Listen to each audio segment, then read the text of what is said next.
Hello hi എല്ലാവർക്കും ലേനയുടെ പുതിയ വീഡിയോയിലേക്ക് സ്വാഗതം. ഞാനിതു കൃഷ്ണ. നമ്മൾ ഡിസ്കസ് ചെയ്യാൻ പോകുന്നത് സെപ്റ്റംബർ മാസത്തിലെ ആദ്യത്തെ ആഴ്ചയിലെ കറണ്ട് അഫയേഴ്സ് ആണ്. സെപ്റ്റംബർ 1 തൊട്ട് സെപ്റ്റംബർ 7 വരെയുള്ള കാര്യങ്ങളാണ് നമ്മൾ ഇന്ന് ഡിസ്കസ് ചെയ്യാനായിട്ട് പോകുന്നത്. അപ്പോൾ നമ്മൾ ഓഗസ്റ്റ് മാസത്തിലെ വീക്ക്ലി കറണ്ട് അഫയേഴ്സും മന്ത്ലി കറണ്ട് അഫയേഴ്സും ഓൾറെഡി ഡിസ്കസ് ചെയ്ത് കഴിഞ്ഞായിരുന്നു. ഇനിയും കാണാത്തവരുണ്ടെങ്കിൽ നമ്മുടെ ചാനൽ നോക്കിയാൽ മതി. നമ്മൾ വീക്ക്ലി കറണ്ട് അഫയേഴ്സും ഇടുന്നുണ്ട്, അതുപോലെ തന്നെ മന്ത്ലി കറണ്ട് അഫയേഴ്സും ഇടുന്നുണ്ട്. ഇനി എന്തെങ്കിലും ഇമ്പോർട്ടൻ്റ് ആയിട്ടുള്ള കാര്യങ്ങൾ നടക്കുകയാണെങ്കിൽ ഡെയിലി കറണ്ട് അഫയേഴ്സും നമ്മുടെ ഈ GK ആൻഡ് കറണ്ട് അഫയേഴ്സ് എന്നുള്ള ചാനലിൽ നിങ്ങൾക്ക് കിട്ടും. ഓക്കെ, അപ്പോൾ എന്തായാലും നമ്മുടെ ചാനൽ സബ്സ്ക്രൈബ് ചെയ്യാൻ നിങ്ങൾക്ക് എന്തായാലും ഉപകാരപ്പെടും. കാര്യം പെട്ടെന്ന് ക്ലിക്ക് ആവാൻ വേണ്ടിയിട്ട് നമ്മൾ പിക്ചേഴ്സും കൂടി ആഡ് ചെയ്യുന്നുണ്ട്. വെറുതെ എഴുതിയിട്ട് അതിൻ്റെ ആൻസർ മാത്രം എഴുതുകയല്ല, ഡിസ്ക്രിപ്ഷൻ തരുന്നുണ്ട്, എക്സ്പ്ലനേഷൻ തരുന്നുണ്ട്, പിക്ചറും പ്രൊവൈഡ് ചെയ്യുന്നുണ്ട്. ഓക്കെ, അപ്പോൾ നിങ്ങൾക്ക് എന്തായാലും ഉപകരിക്കും. ഓക്കെ, അപ്പോൾ നമുക്ക് വേഗം നമ്മുടെ വീഡിയോയിലേക്ക് കടക്കാം. ആദ്യത്തെ ചോദ്യം ഇതാണ്: who is the first Indian prime minister to visit Poland in 45 years? അതായത് 45 വർഷത്തിനിടയിൽ പോളണ്ട് സന്ദർശിക്കുന്ന ആദ്യ ഇന്ത്യൻ പ്രധാനമന്ത്രി ആരാണ്? 45 വർഷത്തിനിടയിൽ പോളണ്ട് സന്ദർശിക്കുന്ന ആദ്യ ഇന്ത്യൻ പ്രധാനമന്ത്രി ആരാണ് എന്നാണ് ചോദ്യം. ആരാണ്? സന്ദർശനം അല്ലെ, സന്ദർശനങ്ങൾ അല്ലെങ്കിൽ ഏതെങ്കിലും രാജ്യങ്ങളിൽ സന്ദർശിക്കുകയാണെങ്കിൽ അതിൽ ഒന്നാമത് ആര് തന്നെയാണ്? നരേന്ദ്രമോദി തന്നെയാണ്. The right answer is Narendra Modi.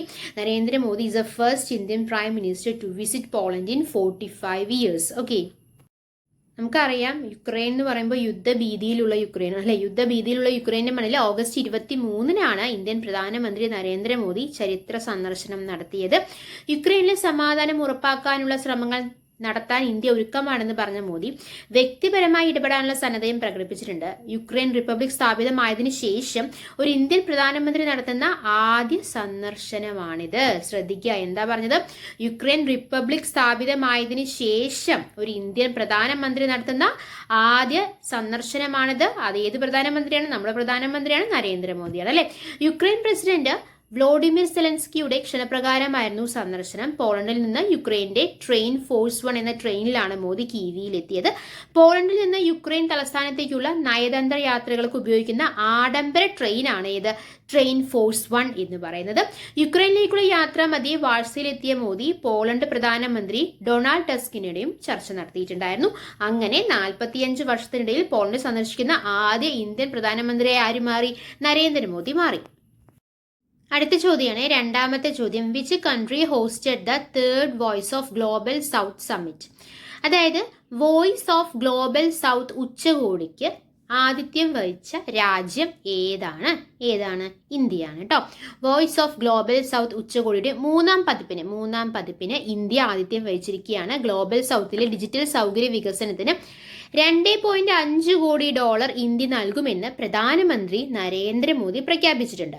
വ്യവസായിക സാമ്പത്തിക പുരോഗതിയിൽ താരതമ്യേന പിന്നിൽ നിൽക്കുന്ന രാജ്യങ്ങളെയാണ് ഗ്ലോബൽ സൗത്ത് എന്ന് വിശേഷിപ്പിക്കുന്നത്. ഓക്കെ, അപ്പോൾ വോയിസ് ഓഫ് ഗ്ലോബൽ സൗത്തിന്റെ ഉച്ചകോടിയാണ് ഇന്ത്യയിൽ നടന്നത്. എത്രാമത്തെ പതിപ്പാണ്? മൂന്നാമത്തെ പതിപ്പാണ്. ഓക്കെ, ആഫ്രിക്കയിലെയും ലാറ്റിൻ അമേരിക്കയിലെയും ഏഷ്യയിലെയും ഇത്തരം രാജ്യങ്ങൾ ഭൂമിശാസ്ത്രപരമായി സമ്പന്ന രാജ്യങ്ങളുടെ തെക്കാണ് സ്ഥിതി ചെയ്യുന്നത്. അതുകൊണ്ടാണ് ഗ്ലോബൽ സൗത്ത് എന്ന് വിശേഷിപ്പിക്കുന്നത്.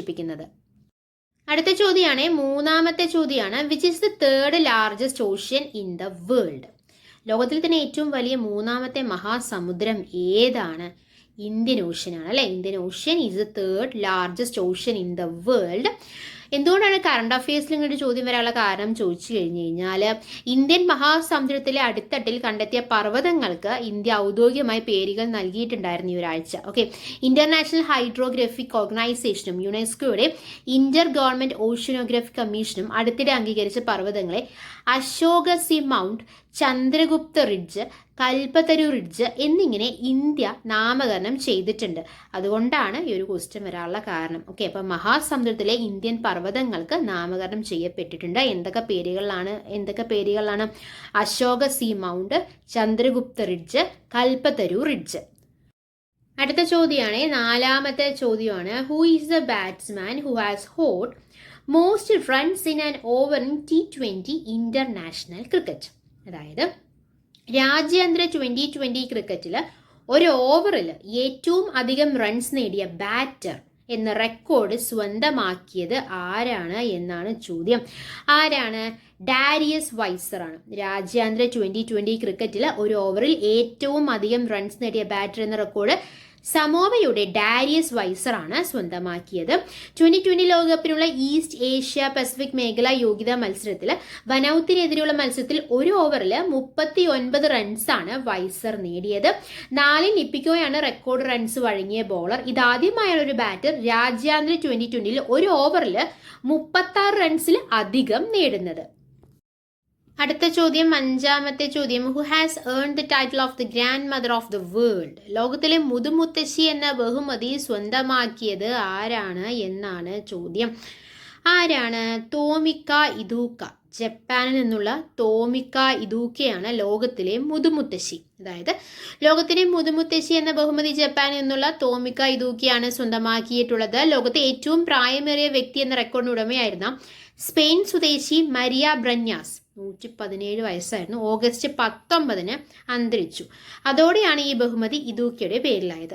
പടിഞ്ഞാറൻ ജപ്പാനിലെ ആഷിയ നഗരത്തിലുള്ള തോമിക്കോ ഇദൂക്കയ്ക്ക് 116 വയസ്സാണ് പ്രായം. 1908 മെയ് 23 ഇദൂക്കായുടെ ജനനം. എത്രയാണ് പ്രായം? 116 വയസ്സ്. എവിടെ നിന്നുള്ളതാണ്? ജപ്പാനിൽ നിന്നുള്ളതാണ്. ഓക്കെ, അടുത്ത ചോദ്യമാണ് 6ാമത്തെ ചോദ്യം. Who has been appointed as union home secretary? അതായത് കേന്ദ്ര ആഭ്യന്തര സെക്രട്ടറി ആയിട്ട് നിയമിതനായത് ആരാണ് എന്നാണ് ചോദ്യം. ആരാണ്? ഗോവിന്ദ് മോഹനാണ്. ഗോവിന്ദ് മോഹൻ കേന്ദ്ര ആഭ്യന്തര സെക്രട്ടറി ആയിട്ട് മുതിർന്ന സിവിൽ സർവീസ് ഉദ്യോഗസ്ഥൻ ഗോവിന്ദ് മോഹനെയാണ് നിയമിച്ചിട്ടുള്ളത്. 5 വർഷം ആഭ്യന്തര സെക്രട്ടറി പദവി വഹിച്ച അജയ് കുമാർ ഭല്ല വിരമിക്കുന്നതോടെയാണ് കേന്ദ്ര സാംസ്കാരിക മന്ത്രാലയം സെക്രട്ടറിയായ ഗോവിന്ദ് മോഹന്റെ നിയമനം. എൻഫോഴ്സ്മെന്റ് ഡയറക്ടറേറ്റിന്റെ ഇഡിയുടെ മേധാവായി രാഹുൽ നവീനെയും നിയമിച്ചിട്ടുണ്ട്. സഞ്ജയ് കുമാർ മിശ്ര വിരമിച്ച ശേഷം ഒരു വർഷമായി ഇഡിയുടെ ആക്ടിംഗ് ഡയറക്ടറായിട്ട് പ്രവർത്തിച്ചു വരികയായിരുന്നു രാഹുൽ നവീൻ. ഓക്കെ, 7ാമത്തെ ചോദ്യമാണ്. Who is the footballer who hold the record for fastest to get 1 million subscribers on YouTube? യൂട്യൂബിൽ അതിവേഗം 1 മില്യൺ സബ്സ്ക്രൈബേഴ്സ് എന്ന് പറഞ്ഞാൽ എത്ര ലക്ഷം? 10 ലക്ഷം അല്ലേ? 10 ലക്ഷം സബ്സ്ക്രൈബേഴ്സിനെ ലഭിച്ചതിനുള്ള റെക്കോർഡ് നേടിയ ഫുട്ബോൾ താരം ആരാണ്?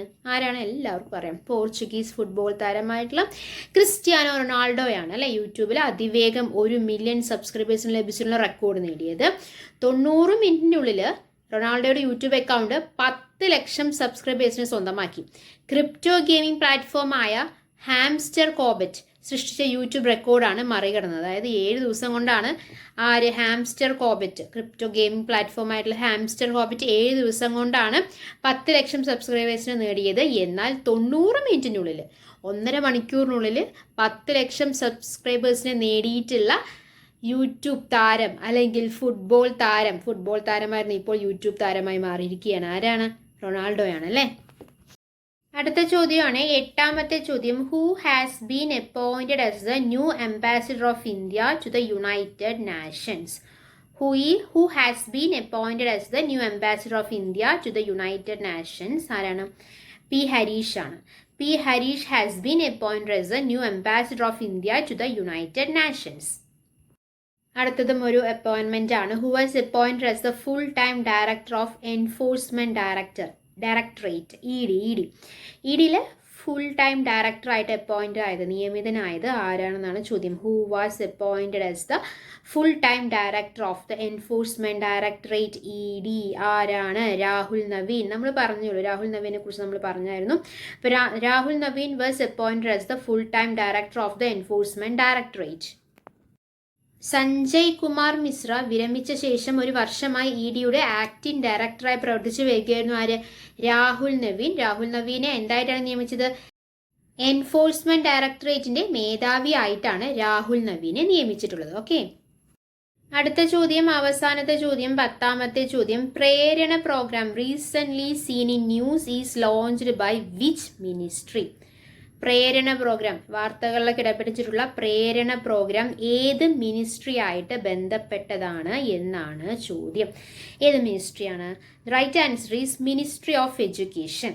പ്രേരണ programme recent seen the news is launched by ministry of education. Prerana programme ministry of education. Okay, okay, അപ്പം നമ്മൾ സെപ്റ്റംബർ മാസത്തിലെ ആദ്യത്തെ ആഴ്ചയിലെ കാര്യങ്ങളാണ് നമ്മളിന്ന് ഡിസ്കസ് ചെയ്തത്. സെപ്റ്റംബർ 1 തൊട്ട് സെപ്റ്റംബർ 7 വരെയുള്ള കാര്യങ്ങളാണ് നമ്മൾ പറഞ്ഞത്. എന്തൊക്കെ കാര്യങ്ങളാണ് പറഞ്ഞത്? Who has been appointed as a new ambassador of India to the United Nations. ആരായിരുന്നു? പി ഹരീഷ് ആണെന്ന് പറഞ്ഞു. അതുപോലെ തന്നെ ആരാണ്? രാഹുൽ നവീൻ. ആരാണ് എൻഫോഴ്സ്മെന്റ് ഡയറക്ടറേറ്റിന്റെ ഫുൾ ടൈം ഡയറക്ടറായിട്ട് സെലക്ട് ആയതാണ്, അല്ലെങ്കിൽ നിയമിതനായതാണ് ആര്? രാഹുൽ നവീൻ എന്ന് നമ്മൾ പറഞ്ഞു അല്ലേ. പ്രേരണ പ്രോഗ്രാം ഏതുമായി ബന്ധപ്പെട്ടതാണ്? മിനിസ്റ്റർ ഓഫ് എഡ്യൂക്കേഷനായിട്ട് ബന്ധപ്പെട്ടതാണ്. അങ്ങനെ നമ്മൾ കുറേ കാര്യങ്ങൾ ഡിസ്കസ് ചെയ്ത് എടുത്ത കാര്യങ്ങളെല്ലാം നിങ്ങൾക്ക് വളരെ വ്യക്തമായി മനസ്സിലാണെന്ന് പ്രതീക്ഷിക്കുന്നു. അങ്ങനെ മനസ്സിലായിട്ടുണ്ടെങ്കിൽ നമ്മൾ എഴുതുന്നുള്ള ചാനൽ സബ്സ്ക്രൈബ് ചെയ്യുക, സപ്പോർട്ട് ചെയ്യുക. Thanks for your time. By.